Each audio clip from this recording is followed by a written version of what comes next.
Assalamualaikum warahmatullahi wabarakatuh. Saya Ika Dewi Sapitri dari kelas A21 dengan nomor NIM 2281131026. Baiklah, di sini saya akan menjawab soal UAS ujian akhir semester saya dari MK Tafsir. Di sini saya akan menjawab soal nomor 1, yaitu tentang pengertian ilmu tafsir dan tafsir.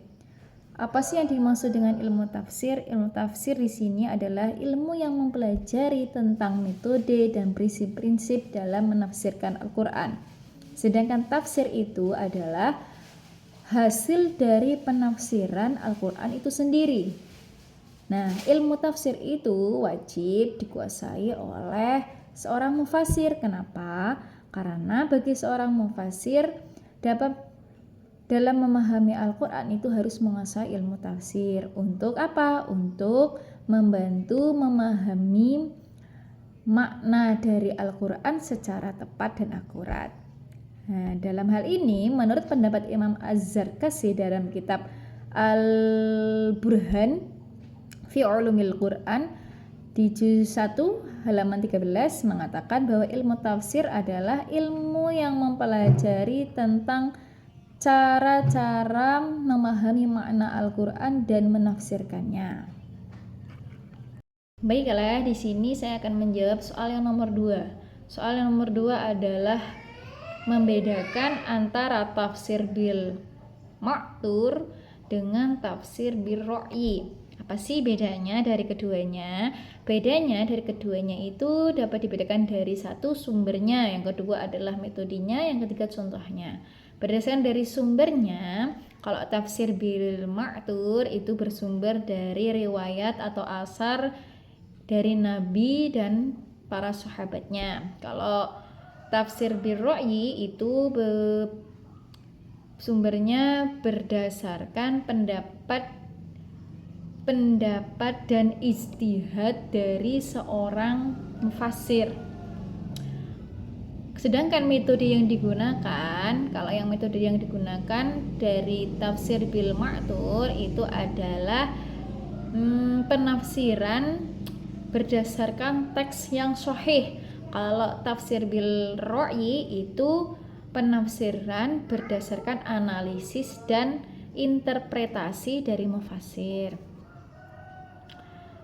Sedangkan contoh dari tafsir bil ma'thur itu terdapat pada Quran surah Al-Baqarah ayat 158.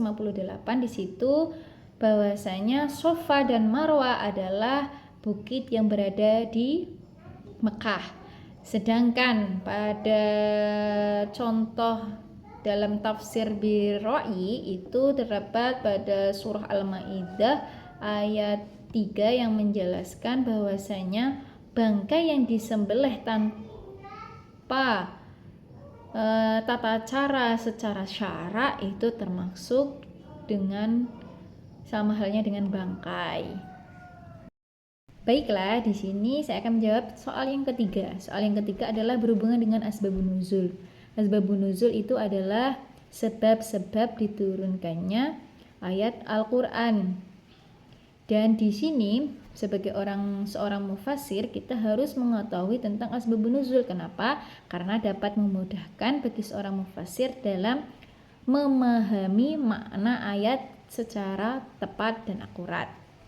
Tapi tidak semua ayat itu memiliki asbab turun.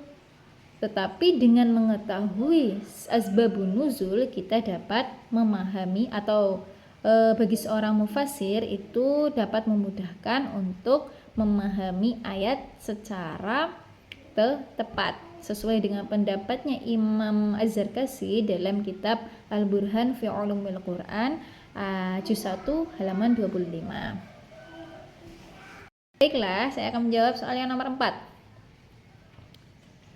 Oke, soal yang nomor 4 di sini adalah tentang Makkiyah dan Madaniyah. Apa sih ayat Makkiyah itu? Ayat Makkiyah yaitu ayat yang diturunkan di kota Mekah. Dan dalam ayat ini biasanya menjelaskan tentang tauhid dan akidah. Contohnya ada surah Al-Ikhlas. Surah Al-Ikhlas itu menjelaskan tentang tauhid dan akidah, tentang keesaan Allah. Yang kedua, Madaniyah. Apa sih Madaniyah itu? Itu ayat Al-Qur'an yang diturunkan di kota Madinah.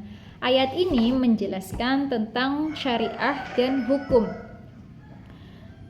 Contohnya yaitu pada surah Al-Baqarah ayat 282. Saya akan menjawab soal yang terakhir, yaitu tentang dampak menafsirkan Al-Quran tanpa kaidah ilmu tafsir. Dampak menafsirkan Al-Quran tanpa kaidah ilmu tafsir itu dapat menyebabkan kesalahan dalam memahami makna dari ayat Al-Quran. Apalagi di era digitalis yang sekarang ini, kita apabila seorang musafir itu harus tahu kaedahnya apa aja sih, kaedah dalam menafsirkan Al-Quran, kaedah ilmu tafsir itu apa saja sih, supaya apa? Supaya tidak menjadi kesalahpahaman atau menyebabkan penyampaian informasi yang salah. Karena dalam menafsirkan Al-Quran itu harus kita mengetahui tentang kaedah-kaedah ilmu tafsirnya, supaya kita dapat menyampaikan penafsiran yang benar. Contohnya dalam hal ini yang sering salah dalam penafsirannya yaitu pada Quran surah Al-Baqarah ayat 51. Dalam ayat itu diterangkan haram bagi kita berteman dengan seorang non-muslim. Di sini sering disalahartikan atau kita dilarang dalam memilih calon pemimpin yang non-muslim. Padahal dua konteks ini adalah berbeda, beda konteksnya. Di sini kan kita dilarang untuk berteman dengan orang non-muslim, bukan membahas tentang pemilihan calon pemimpin. Oleh karena itu, sebagai seorang musafir sebaiknya harus bisa memahami tentang kaidah-kaidah ilmu tafsir, supaya apa? Supaya bisa menafsirkan dengan tepat dan akurat. Sekian dari saya, kurang lebihnya saya mohon maaf. Saya akhiri, wabillahi taufik wal hidayah, waridhu wal inayah. Wassalamualaikum warahmatullahi wabarakatuh.